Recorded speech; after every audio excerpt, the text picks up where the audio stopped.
Hello, hi, നമസ്കാരം. എല്ലാ പ്രിയപ്പെട്ട പ്രേക്ഷകർക്കും ഐക്കൺസ് ഓഫ് ഇന്ത്യയുടെ പുതിയ എപ്പിസോഡിലേക്ക് സ്നേഹോഷ്മളമായ സ്വാഗതം. ഐക്കൺസ് ഓഫ് ഇന്ത്യ ചെന്നൈയിൽ തന്നെയാണ്, ചെന്നൈയിൽ തുടരുകയാണ്. ഇന്ന് അതിഥിയായി എത്തിയിരിക്കുന്ന നമ്മുടെ ഗസ്റ്റിനെ കുറിച്ച് പറയുന്നതിന് മുമ്പ് ആ ഗസ്റ്റ് നടത്തുന്ന ആ കമ്പനിയുടെ പ്രോഡക്റ്റിനെ കുറിച്ച് പറയാം. ഈ പ്രോഡക്റ്റ് നമുക്കെല്ലാവർക്കും ആവശ്യമുള്ളതാണ്. നമുക്കെന്ന് പറയുമ്പോൾ മലയാളികൾ മാത്രമല്ല, ലോകം മുഴുവനുള്ള മനുഷ്യർക്ക് ഈ പ്രോഡക്റ്റ് ഇല്ലാതെ ജീവിക്കാൻ പറ്റത്തില്ല. ഈ പ്രോഡക്റ്റ് നമുക്ക് ദൈവമായിട്ട് ഫ്രീ ആയിട്ട് തരുന്നുണ്ട്. പക്ഷെ ചില സന്ദർഭങ്ങളിൽ നമ്മൾ ക്യാഷ് കൊടുത്ത് വാങ്ങിക്കേണ്ടി വരും. ആ വ്യവസായമാണ്, കൂടുതൽ പറയുന്നില്ല, അറിയാമല്ലോ, ഓക്സിജൻ. ഭാരത് ഓക്സിജൻ ലൈസൻസി എന്ന സ്ഥാപനം ചെന്നൈയിൽ നടത്തുന്ന ജെ ക്ലെമൻസ് സാറാണ്. നമുക്ക് സ്വാഗതം ചെയ്യാം. വെൽക്കം, ഐക്കൺസ് ഓഫ് ഇന്ത്യയിലേക്ക് സ്വാഗതം.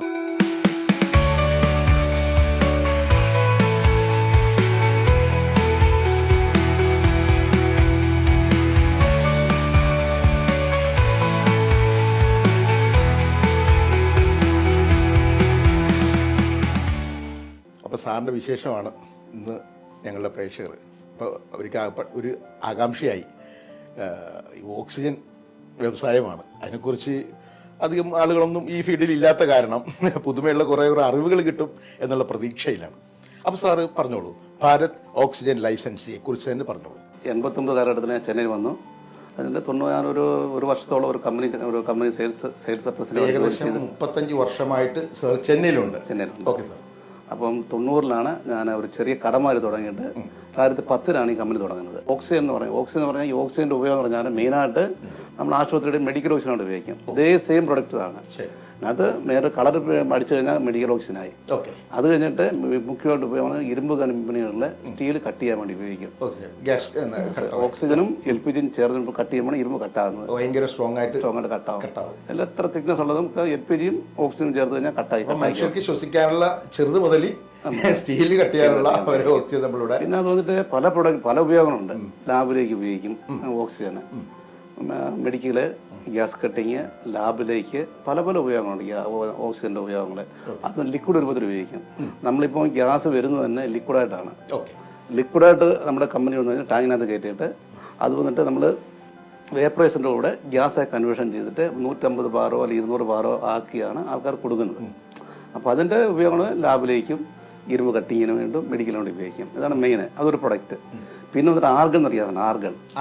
ആർഗൺ ഈ ഗ്യാസിന് ഉപയോഗം എന്ന് കഴിഞ്ഞാൽ നമ്മുടെ SS ബിൽഡിങ് നമുക്ക് നമ്മുടെ വീട്ടിലൊക്കെ സ്റ്റെയർ ഗ്യാസ് പണിയുന്നുണ്ടല്ലോ, ആ സ്റ്റെയർ ഗ്യാസ് ഒക്കെ SS ബിൽഡിങ്ങിനാണ് ഈ ആർഗൺ ഉപയോഗിച്ചാണ് ഉപയോഗിക്കുന്നത്. അപ്പോൾ അതിന് ആ ബിൽഡിങ്ങിന് വേണ്ടി ഉപയോഗിക്കുന്ന മുഖ്യமான വസ്തുവാണ് ആർഗൺ. അതിന് ലാബിലേക്ക് ഉപയോഗിക്കും. അത് സ്റ്റീൽ കമ്പനികളുടെ എല്ലാ കമ്പനികളിലും നമ്മുടെ ഇപ്പം വണ്ടി ഉണ്ടാക്കാനൊക്കെ ഉപയോഗിക്കുന്ന ഗ്യാസിന് ആ പ്രൊഡക്റ്റിന് മെയിനായിട്ട് വേണ്ടത് ആർഗനാണ്. ആർഗൺ ബിൽഡിങ്ങിൽ നിന്ന് കഴിഞ്ഞാൽ ഫിനിഷിങ് നല്ലതായിരിക്കും, നല്ല തിക്കായിട്ട് നിന്നോളൂ. അവിടെ എത്ര വർഷം വേണം നിൽക്കും അത്. ഒന്ന് പിന്നെ വന്നിട്ട് കാർബൺ ഡൈ ഓക്സൈഡ് എന്ന് ഗ്യാസ് ഉണ്ട് നമ്മുടെ കയ്യിൽ. Carbon dioxide. ഈ കാർബൺ ഡൈ ഓക്സൈഡ് ഉപയോഗം പറഞ്ഞാൽ സോഡ ഉപയോഗിക്കില്ല. എല്ലാവർക്കും സോഡ ഉപയോഗിക്കുന്നുണ്ടല്ലോ, പെപ്സി കോള ഒക്കെ ഉപയോഗിക്കുന്ന ഈ കാർബൺ ഡൈ ഓക്സൈഡ് ഗ്യാസ് കൊണ്ടാണ്. ഓക്സിജൻ മാത്രമല്ല കാർബൺ ഡൈ ഓക്സൈഡ്. ഈ കാർബൺ ഡൈ ഓക്സൈഡ് വെള്ളത്തില് അലിയിക്കുമ്പോഴാണ് സോഡയാകുന്നത്. അതൊരു പ്രൊഡക്റ്റ്. അത് പല രൂപത്തിലുണ്ട്. ഇപ്പോൾ കാർബൺ ഡൈ ഓക്സൈഡ് ഉപയോഗിച്ചാൽ ബിൽഡിങ്ങിന് ഉപയോഗിക്കും. അതും നമ്മുടെ ഈ ആർഗന് ബദലായിട്ട് ആർഗൻ വില കൂടുതലാകുമ്പോൾ അതിനേക്കാളും വില കുറച്ച് ബിൽഡ് ചെയ്യുന്നവർ ആർഗൻ CO2 ഉപയോഗിക്കും. പിന്നെ ഫൗണ്ടറികളുണ്ട്, സ്റ്റീൽ കമ്പനികൾ ഫൗണ്ടറി. ആ ഫൗണ്ടറിയിൽ മെറ്റീരിയൽ ഉണ്ടാക്കാൻ വേണ്ടി കാർബൺ ഡൈ ഓക്സൈഡ് ഉപയോഗിക്കും. പിന്നെ വന്നിട്ട് പല ലാബിലേക്ക് ഉപയോഗിക്കാറുണ്ട് അത്. പിന്നെ നാലാമത്തെ എന്ന് പറഞ്ഞാൽ നൈട്രജൻ. നൈട്രജൻ എല്ലാവർക്കും അറിയാമെന്ന് തോന്നുന്നു. നമ്മുടെ ഈ ഭൂമിയിൽ ഓക്സിജൻ മാത്രമേ പറഞ്ഞുള്ളൂ. Oxygen, carbon dioxide, nitrogen. Nitrogen എന്ന് പറഞ്ഞാൽ നമ്മുടെ ഭൂമിയിൽ 79% നൈട്രജനാണുള്ളത്. 21% ഓക്സിജൻ ഉള്ളത്. അപ്പം ഈ നമ്മുടെ ശരീരത്തിലേക്ക് ഓക്സിജനും നൈട്രജനും കൂടെ പോയി കഴിഞ്ഞാൽ നമ്മൾ ഇതാവുള്ളൂ, നമുക്ക് ജീവിക്കാൻ പറ്റുള്ളൂ. ഓക്സിജൻ മാത്രം നമുക്ക് ഉപയോഗിച്ച് കഴിഞ്ഞാൽ നമ്മൾ പെട്ടെന്ന് അതിന് ഓക്സിഡേഷൻ എന്ന് പറയുന്നത് അതൊന്നും മരിച്ചു പോകും. അതുകൊണ്ട് ആശുപത്രി പോയി കഴിഞ്ഞാൽ കാണാം ഓക്സിജൻ വന്നിട്ട് ഒരു വെള്ളത്തിൽ കൂടെ നമുക്ക് ടൂലോട്ട് കൊടുക്കുന്നത്. കാരണം ഒരു വെള്ളം ഒഴിച്ചിട്ട് അതിനകത്ത് ഉപയോഗിക്കുന്നത്. അപ്പോൾ ഈ നൈട്രജൻ ഉപയോഗം എന്ന് പറഞ്ഞാൽ നൈട്രജൻ പ്ലാന്റ് നമുക്ക് AC ഒക്കെ ലീക്ക് ചെക്ക് ചെയ്യാൻ വേണ്ടി ഉപയോഗിക്കും. പിന്നെ ലിക്വിഡ് നൈട്രജൻ എന്ന് പറയുന്നത് നമ്മൾ നിങ്ങൾ സിനിമ ചെയ്യാതൊക്കെ സിനിമാക്കാർക്ക് അറിയാം ഇങ്ങനെ പുക വരാൻ വേണ്ടി ലിക്വിഡ് നൈട്രജൻ നൈട്രജൻ ലിക്വിഡ് നൈട്രജന് അതിൻ്റെ പല പല ഉപയോഗങ്ങൾ. അപ്പം ലാബിലേക്ക് ഉപയോഗിക്കാറുണ്ട്, പെയിൻറ്റ് കമ്പനിക്കാർ ഉപയോഗിക്കുന്നത് നൈട്രജൻ, അങ്ങനെ പ്രൊഡക്റ്റുകൾ. പിന്നെ നമ്മൾ മേജറായിട്ട് നമ്മൾ ചെയ്യുന്നത് ഓരോ ഓക്സിജൻ സിലിണ്ടറുകളും ഓക്സിജനായിട്ട് എല്ലാ സിലിണ്ടറുകളും 5 വർഷം കൂടുമ്പോൾ ടെസ്റ്റ് ചെയ്യണം.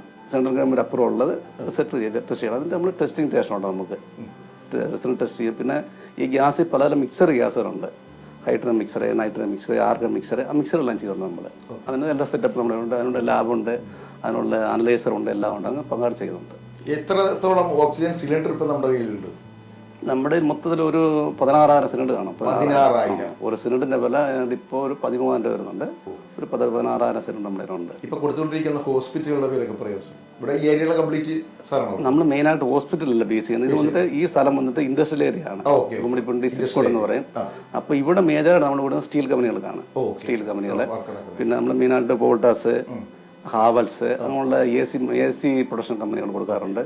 പിന്നെ പല പല സ്റ്റീൽ കമ്പനികൾ, ടാറ്റ സ്റ്റീൽ കൊടുക്കാറുണ്ട്. അങ്ങനെ വലിയ വലിയ സ്റ്റീൽ കമ്പനികളാണ് ഉപയോഗിക്കാറുള്ളത്. ഇതിന് സാറിന് അത്യാവശ്യം പരസ്യമൊന്നും ചെയ്യേണ്ട കാര്യമില്ല. കാരണം ഈ പ്രോഡക്റ്റ് അന്വേഷിച്ച് ഇങ്ങോട്ട് കണ്ടെത്തുന്ന അല്ലേ, എല്ലാ സ്ഥലത്തുള്ള സംഭവമല്ലേ. Competition നിറയുണ്ട്, competition നിറയുണ്ട്. പിന്നെ നമ്മൾ ജോലിക്കാരെ വെച്ചിട്ടുണ്ട്, നമുക്ക് 100 ജോലിക്കാരുണ്ട്, ജോലിക്കാരുണ്ട്, സെയിൽസ് റെപ്രസെന്റേറ്റീവ്മാരുണ്ട്. അവർ പോയി മാർക്കറ്റിൽ പോയി പിടിക്കും. കോമ്പറ്റീഷൻ നിറയുള്ള ഫീൽഡാണ്. ഏത് ബിസിനസിനും കോമ്പറ്റീഷൻ ഉണ്ടായിരിക്കും. നമ്മൾ കാണുമ്പോൾ ഒന്നും ഇറങ്ങുമ്പോൾ അറിയാം, ഭയങ്കര കോമ്പറ്റീഷനാണ്. പിന്നെ ഈ സിലിണ്ടർ മേടിക്കണം. സാധാരണ ആളുകൾ ഇത് ചെയ്ത് വിജയിച്ച് കഴിഞ്ഞപ്പോൾ ചിലപ്പോൾ ആളുകൾക്ക് ഇതിലേക്ക് ഇറങ്ങി കൂടുതൽ ആളുകൾ ഇറങ്ങി കാണും. കൂടുതൽ ഇറങ്ങുന്ന പറഞ്ഞാൽ സിലിണ്ടർ ഇൻവെസ്റ്റ്മെന്റ് വലുതാണ്. ഇപ്പോൾ നമ്മളിപ്പോൾ ഒരു ബിസിനസ് ചെയ്യണമെങ്കിൽ കുറഞ്ഞൊരു 3,000-4,000 സിലിണ്ടർ വേണം. സിലിണ്ടർ മെയിൻ്റെനൻസ് ചെയ്യണം. ഞാൻ ഇത്തരം ഫീൽഡിൽ ഇത്രയും വർഷമായതുകൊണ്ട് നമുക്ക് അറിയാൻ പറ്റും. നമ്മളെ ഓരോ കാര്യങ്ങളും ഞാൻ ഡെയിലി നോക്കുന്ന കാര്യങ്ങൾ നമുക്ക് സിലിണ്ടർ മെയിൻറ്റെയിൻ ചെയ്യണം, സിലിണ്ടർ മിസ്സാകാൻ നോക്കണം. നമ്മൾ ഓരോ ആൾക്കാർ കൂടെ തിരിച്ച് കറക്റ്റായിട്ട് മേടിക്കണം. അതൊക്കെ മേടിച്ച് കൺട്രോൾ ചെയ്ത് പോകുമ്പോഴേ ഓടിക്കാൻ പറ്റുള്ളൂ.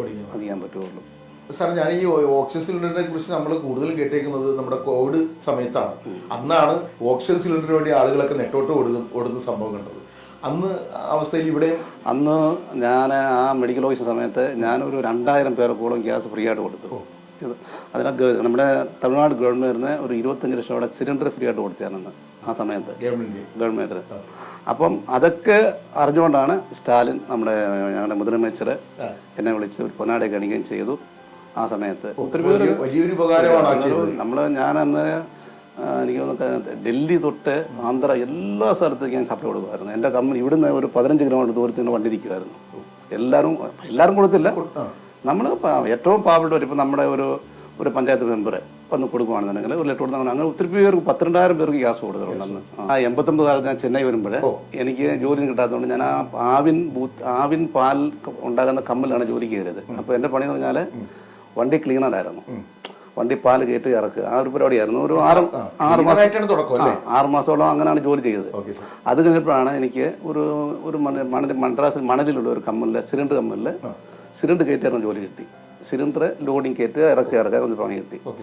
അപ്പം അത് കഴിഞ്ഞപ്പോൾ അവിടെ ഒരു മലയാളി എന്നെ പരിചയപ്പെട്ട്, മലയാളിയാണ് എന്നെ വേറെ കമ്പനി കയറ്റി വിട്ടത്, ഒരു ഗ്യാസ് ഫീൽഡിൽ കയറ്റി വിട്ട് റെപ്രസെന്റേറ്റീവായിട്ട് കയറ്റി വിട്ടു. പണിക്കറാണ് പണിക്കർ. അപ്പൊ നമുക്കൊരു വഴികാട്ടി ഗ്യാസിന്റെ വ്യക്തി എന്നെ പരിചയപ്പെടുകയും പണിക്കർ സാർ എന്നെ ഒരു കമ്പനിക്ക് റെക്കമെൻഡ് ചെയ്ത് ഗിണ്ടിയിൽ ഒരു കമ്പനി ജോലി കിട്ടി. അപ്പോൾ റെപ്രസെന്റേറ്റീവായിട്ട് അവരെന്നെ കുമ്പിടിപ്പണ്ടി വിട്ടു. ഇവിടെ ഒരു 6 മാസക്കാലം ജോലി ചെയ്തപ്പോഴാണ്. അന്ന് എന്ത് ശമ്പളം ഉണ്ടായിരുന്നു സാർ? അന്ന് എനിക്ക് ഒരു 450 ശമ്പളം ഉണ്ടായിരുന്നു, 450 മാസം ശമ്പളം ഉണ്ടായിരുന്നു.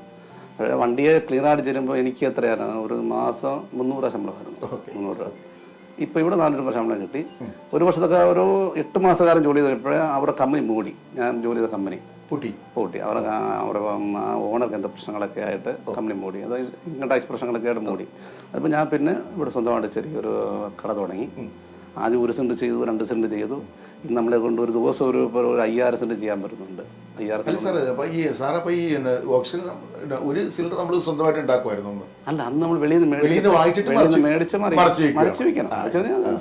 റീസെയിൽ എന്ന് പറയില്ല, മേടിക്കുക 10 രൂപ 15 രൂപ അങ്ങനെ സെക്കൻഡ് സൈഡ് ചെയ്യുന്ന. 1 സിലിണ്ടർ 2 സിലിണ്ടറായി, 2 സിലിണ്ടറായി, 4,000, 10,000, 100,000, 10,000, 10,000, 100,000, 1,000 അല്ലേ? 16,000. ഇപ്പോൾ ഒരു ദിവസം ഒരു 5,000 സിലിണ്ടറോളം വിൽക്കാൻ പറ്റും. 5,000 സിലിണ്ടർ നമ്മൾ ഇവിടുന്ന് ഇപ്പം വിൽക്കാൻ പറ്റുന്നുണ്ട്. ഓക്സിജൻ ഉണ്ട്, ഈ പറഞ്ഞ വാതകങ്ങൾ എല്ലാ പ്രൊഡക്റ്റും ഓക്സിജനായിട്ട് തന്നെ argon, DA, carbon dioxide, പല പല ഗ്യാസ് ഉണ്ട്. ഈ ഓക്സിജൻ എങ്ങനെയാണ് ഉണ്ടാക്കും സാറിന് ഉണ്ടാക്കുന്ന രീതി എങ്ങനെയാണ്? ഇപ്പോൾ ഓക്സിജൻ എന്ന് പറഞ്ഞു കഴിഞ്ഞാൽ നമ്മളിപ്പോൾ ലിക്വിഡായിട്ട് മേടിക്കുകയാണ്. ലിക്വിഡായിട്ട് ഓക്സിജൻ ലിക്വിഡായിട്ട് മേടിച്ചിട്ട് നമ്മുടെ കമ്പനിയിൽ ക്രിയോജനിക് ടാങ്ക് ഉണ്ട്. ക്രിയോജനിക് ടാങ്ക് ഇറക്കി വെക്കും. ആ ലിക്വിഡിന് പമ്പ് മൂലം വേപ്പറൈസർ കയറ്റിക്കൊണ്ട് അത് ഗ്യാസായിട്ട് കൺവേർഷൻ ചെയ്തിട്ട് 150 ബാരൽ 200 ബാരലേക്ക് ഫില്ല് ചെയ്തിട്ട് കൊടുക്കുകയാണ് ഇതാണ് പരിപാടി. നമ്മൾ ഇങ്ങനെയാണ് ചെയ്യുന്നത്. ഒരു സിലിണ്ടറിന് ഇപ്പം നമ്മൾ ഒരു സിലിണ്ടർ ഇപ്പം വിൽക്കുന്ന മെഡിക്കൽ ഓക്സിജൻ 200 രൂപയ്ക്കാണ് വിൽക്കുന്നത്. 200 രൂപ ഒരു ദിവസം 600 രൂപയുടെ ഗ്യാസ് നമ്മൾ ഉപയോഗിക്കുന്നത്. നമ്മൾ 600 രൂപയുടെ ഗ്യാസാണ് നമ്മൾ നമുക്ക് ദൈവം നമുക്ക് ഫ്രീ ആയിട്ട് തന്നത്. ഇതൊന്നും അറിയുന്നില്ലല്ലോ. ഇത് കിട്ടാതെ വരുമ്പോഴാണ് നമ്മളുടെ വിഷയം. അത് ആ സമയത്ത് അറിയണമെങ്കിൽ കൊറോണ സമയത്ത് അറിയണമായിരുന്നു. ആൾക്കാർ ഓട്ടോയിൽ വരികയാണ്. എന്നിട്ട് പറയുന്നത് വെച്ചാൽ സാറേ എനിക്ക് ഒരു സിലിണ്ടർ കൊണ്ട് തന്നാലേ ഞാൻ ആശുപത്രി അഡ്മിറ്റ് ആകുകയുള്ളൂ എന്നാണ് പറയുന്നത്. അപ്പൊ നമ്മളെ അങ്ങനെ കൊടുക്കുമ്പോഴാണ് അവർക്ക് ആ സന്തോഷവും. പിന്നെ ഞാൻ പറഞ്ഞ ഇപ്പം ഒരു മലയാളി എന്നെ ഒരു വർഷം മുന്നേ വന്ന് കണ്ടിട്ട് പറഞ്ഞു, സാറേ സാറിന്ന് എനിക്കൊരു സിലിണ്ടർ തന്നു. എനിക്ക് സാറിന് എനിക്കാണ് പുള്ളി ഒന്ന് മരിക്കാൻ കിടക്കുവാണ്. അപ്പം ആരാണ്ട് റെക്കമെൻഡ് ചെയ്തു പുള്ളിക്ക് ഇതുമാതിരി എൻ്റെ പേര്. അപ്പോൾ അങ്ങനെ ഒന്ന് ഞാൻ കൊടുക്കുകയും ചെയ്തു. അപ്പം പുള്ളി എനിക്ക് റാന്നിക്കാരാണ്. അപ്പം അന്നിങ്ങനെ അന്നേരം പുള്ളി ഒരു ലോറി ഡ്രൈവറാണ്. അന്ന് പിന്നെ നന്ദിയൊക്കെ പറഞ്ഞിട്ട് പോയി. അപ്പം അങ്ങനെ പല ആൾക്കാരും നന്ദി പറഞ്ഞു പറയുമായിരുന്നു.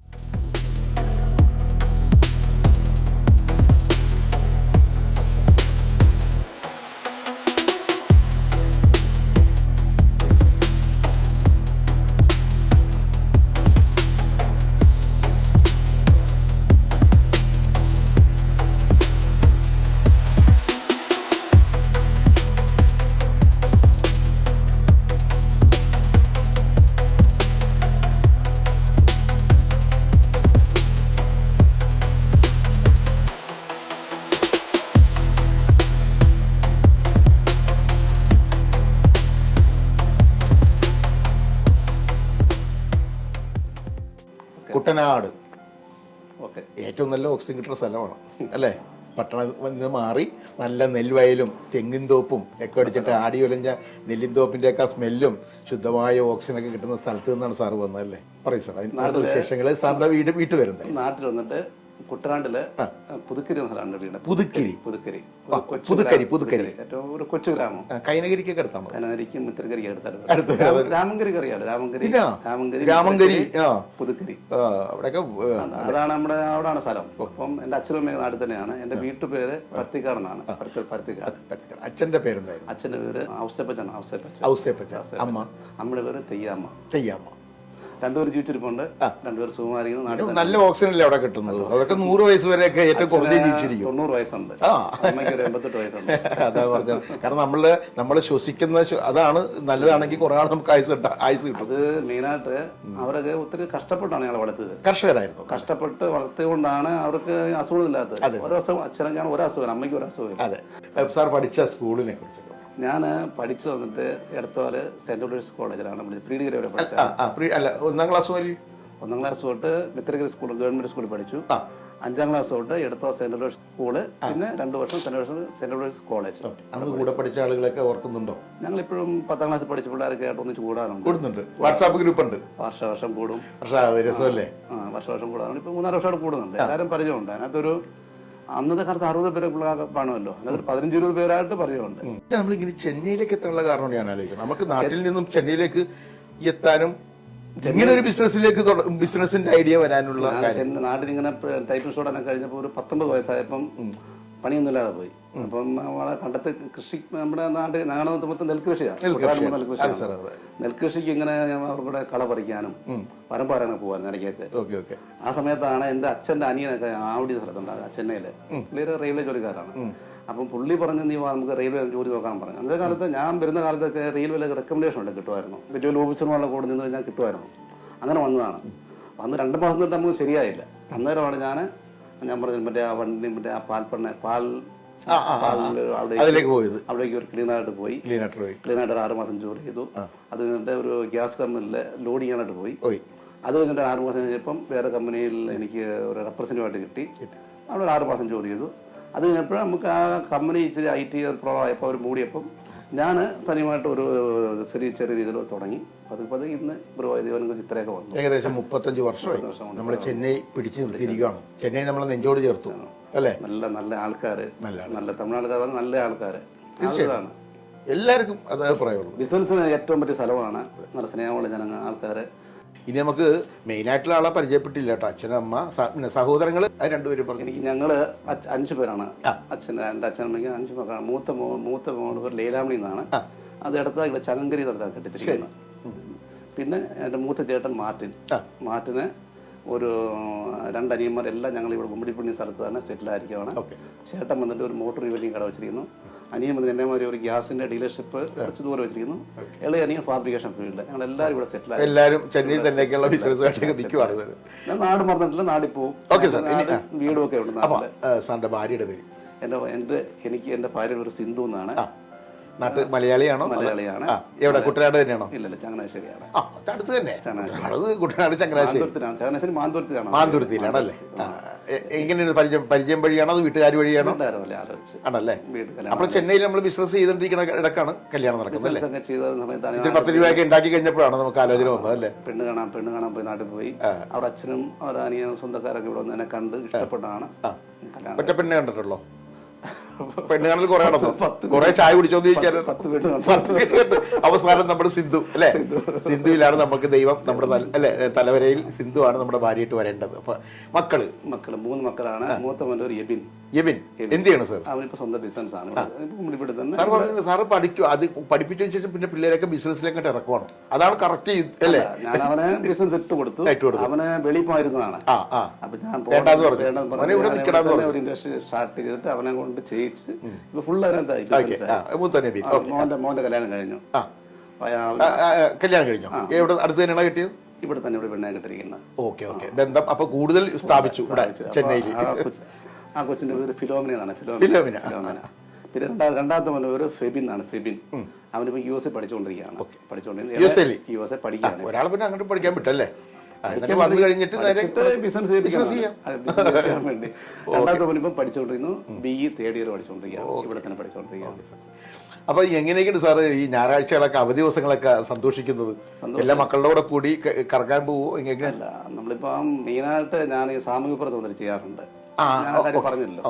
അപ്പൊ അതിന്റെ കാര്യത്തിന് വേണ്ടി ഞാൻ മിക്കവാറും സൺഡേ മിക്കവാറും മാറ്റി വെക്കുക. നമ്മുടെ മദ്രാസിനകത്ത് ഒത്തിരി പേര് ഇങ്ങനെ ഈ ആൾക്കാരൊക്കെ സപ്പോർട്ട് ചെയ്യാൻ വേണ്ടിയൊക്കെ വരാറുണ്ട്. അപ്പം അവരുടെ കൂടെ പോകും. മലയാളി സമാജമുണ്ട്, കൈരളി അസോസിയേഷൻ സമാജമുണ്ട്, പിന്നെ ലയൺസ് ക്ലബ് ഉണ്ട്. അതൊക്കെ സജീവമായിട്ട് പ്രവർത്തിക്കുന്ന വ്യക്തിയാണ് ഞാൻ. എല്ലാ പരിപാടിക്കും പോകും. ചെന്നൈയിൽ വന്ന് ഇങ്ങനെ ഞാൻ ഇന്റർവ്യൂ എടുത്ത ആളുകളാണ് ഇങ്ങനെ പറഞ്ഞിരിക്കുന്നത് കേട്ടോ. നമ്മുടെ സ്വന്തം സന്തോഷം മാറ്റിവെച്ചിട്ട് മറ്റുള്ളവർക്ക് ഒരു ഉപകാരം ചെയ്യുമ്പോൾ അവന് കിട്ടുന്ന സംതൃപ്തിയിൽ നമ്മൾ നോക്കി ഒരു ചിരിക്കുമ്പോഴുള്ള ആ ഒരു സന്തോഷമാണ് എനിക്ക് വലുതെന്ന് പറയുന്നത്. ഇപ്പം ഇതുപോലെയുള്ള സാറിനെ പോലെയുള്ള ഒത്തിരി ആളുകളെ അങ്ങനെ പറഞ്ഞു. നമുക്ക് സമയം കിട്ടാറില്ല, ഫുൾ ബിസി ആയിരിക്കും. ഇങ്ങനെ ഓരോ കാര്യങ്ങൾ ഇങ്ങനെ ആൾക്കാർ വിളിക്കും, പോവും, കാര്യങ്ങളൊക്കെ ചെയ്തുകൊണ്ട് പാവങ്ങൾക്ക് കുറേ വീടുകളൊക്കെ വെച്ച് കൊടുത്തു സാർ അല്ലേ? ഞാനത് പറഞ്ഞു. ഞാനിപ്പം ഞാൻ വന്നൊരു വഴിയുണ്ടല്ലോ, ആ വഴി ഓർത്തിട്ടാണ് ഇങ്ങനെ ചെയ്യുന്നത്. ഞാൻ ഒരു 2011 തോന്നുന്നു. 2011 ഞാൻ ഒരു സ്ഥലത്ത് പോകുമ്പോഴാണ് ഒരു ആ സമയത്ത് നല്ല മഴയുള്ള സമയമാണ്. ഒരു ചെറിയൊരു കുടിൽ കെട്ടിയിട്ട്, കുടിലെന്ന് പറഞ്ഞാൽ നമ്മുടെ ഈ നാട്ടിലെ പടുത ഉണ്ടല്ലോ, മഞ്ഞക്കളുടെ പടുത മേലെ കെട്ടി 4 കൊമ്പിട്ട് ഒരു ഭാര്യയും ഭർത്താവ് അവിടെ താമസിക്കുകയാണ്. ഞാൻ പോയി ചോദിച്ചു അവരോട്, എന്നെ ഇങ്ങോട്ട് പറഞ്ഞു ഞങ്ങൾക്ക് വീടില്ല, പക്ഷെ അവരുടെ സ്വന്തം സ്ഥലമാണെന്ന് പറഞ്ഞു. അപ്പം ഞാനൊരു വീട് കിട്ടത്തില്ല, അവരൊന്നും മിണ്ടിയില്ല. പക്ഷെ ഞാൻ അന്ന് അവർക്ക് വീട് കെട്ടി കൊടുത്തു 2011. അത് 10-11 തോന്നുന്നു. പക്ഷെ അത് ആ ഭാര്യയും ഭർത്താവും പിന്നെ മക്കളെ പഠിച്ച് ഒരു നല്ല സ്റ്റാൻഡേർഡ് ജീവിക്കാൻ തുടങ്ങി. അത് കഴിഞ്ഞപ്പിന്നാണ് എനിക്ക് ഇങ്ങോട്ട് തോന്നി നമുക്ക് ഇങ്ങനെ വീട് കിട്ടുമെന്ന് വിചാരിച്ചിട്ട് ഇതുവരെയ്ക്കും നമ്മൾ ഒരു 42 പേർക്ക് വീട് കെട്ടി കൊടുത്തു. നമ്മൾ താഴോട്ട് നോക്കിയാലാണ് ദൈവം നമുക്ക് തന്നേക്കുന്ന അനുഗ്രഹങ്ങൾ കാണാൻ. പൊക്കത്തേക്ക് നോക്കി ദുഃഖിക്കുന്നതിനേക്ക് നല്ലത് താഴോട്ട് നോക്കുമ്പോൾ ദൈവം നമുക്ക് ഇങ്ങനെയെങ്കിലും നമുക്ക് സൗകര്യങ്ങൾ തന്നല്ലോ എന്ന് മക്കളുടെ മനസ്സിലേക്ക് പഠിപ്പിക്കുന്നത് നല്ലതാണ്. ഇനി സാറിന് എന്തായാലും ദൈവം നല്ല രീതിയിൽ സാറിനെ ഇപ്പോഴും കടാക്ഷിച്ചുകൊണ്ടിരിക്കുകയാണ്. സാറ് ഇപ്പോൾ കഷ്ടപ്പെട്ട് കുട്ടനാടുന്ന് ചെന്നൈയിലെത്തി ഒരു ബിസിനസ് ചെയ്തു, അത് വിജയിച്ചു. പിന്നെ ചെറിയ ചെറിയ പ്രശ്നങ്ങളൊക്കെ ജീവിതത്തിലുണ്ടാകും, അതൊക്കെ തരണം ചെയ്ത് സാർ ഇപ്പോൾ വിജയക്കൊടി പാർച്ചിരിക്കുകയാണ്. അപ്പോൾ വ്യവസായമാണ് സാറ് പറയുന്നത്, ബിസിനസ്സാണ് ചെയ്യേണ്ടത്, വെറുതെ പോയിട്ട് ജോലിയല്ല, ബിസിനസ് ചെയ്യണം എന്ന് പറയുന്നത്. അങ്ങനെ ബിസിനസ് ചെയ്യാൻ ആഗ്രഹിച്ചു വരുന്ന യുവതലമുറക്ക് സാറിൻ്റെ ഒരു അഡ്വൈസ് എന്താണ്? അവർ കൊടുക്കാനുള്ള ഒരു അഡ്വൈസ്? ഞാൻ എപ്പോഴും പിള്ളേരെല്ലാം പറയുന്നത്, നമ്മൾ ബിസിനസ് ചെയ്യണം. ബിസിനസ് ചെയ്യാൻ വേണ്ടി അവർ ചെയ്യേണ്ടതെന്ന് വെച്ചാൽ ഒരു നാട്ടിൽ ഏതെങ്കിലും കടകളിൽ പോയി ജോലി ചെയ്യുക, BE പഠിച്ചാൽ എന്ത് പഠിച്ചാൽ MCOM പഠിച്ചാൽ കടകളിൽ ജോലി ചെയ്ത് ആ ബിസിനസ് പഠിച്ചുകൊണ്ട് സ്വന്തമായിട്ട് ബിസിനസ് ചെയ്യണം. ചെയ്യുന്ന ബിസിനസ് സത്യസന്ധമായി ഒരു കടപ്പുറം കാണിക്കാതെ ജോലിക്കാർ നല്ല ശമ്പളം കൊടുത്തുകൊണ്ട് നല്ലത് ചെയ്ത് കഴിഞ്ഞാൽ എല്ലാ ബിസിനസ്സും കൂടും. അതൊക്കെ നീ ചെയ്യാതാണ്. അപ്പോൾ ഒത്തിരി നന്ദി സാർ. ഭാരത് ഓക്സിജൻ ലൈസൻസിങ് ഇനിയും ഉയരങ്ങളിലേക്ക് പോട്ടെ എന്ന് ഞങ്ങൾ പ്രാർത്ഥിക്കുകയാണ്, ആശീർവദിക്കുകയാണ്. എല്ലാവിധ എന്താ പറയുക നന്ദിയും രേഖപ്പെടുത്തുകയാണ്. കാരണം ഈ ചുരുങ്ങിയ സമയം കൊണ്ട് സാർ ഒത്തിരി വിശേഷങ്ങൾ ഞങ്ങളുടെ പ്രേക്ഷകരോട് പങ്കുവച്ചു. അപ്പോൾ വളരെ നന്ദി. ഐക്കൺസ് ഓഫ് ഇന്ത്യയുടെ നന്ദി ഒരിക്കൽ കൂടി അറിയിക്കുന്നു. Thank you sir, thank you so much.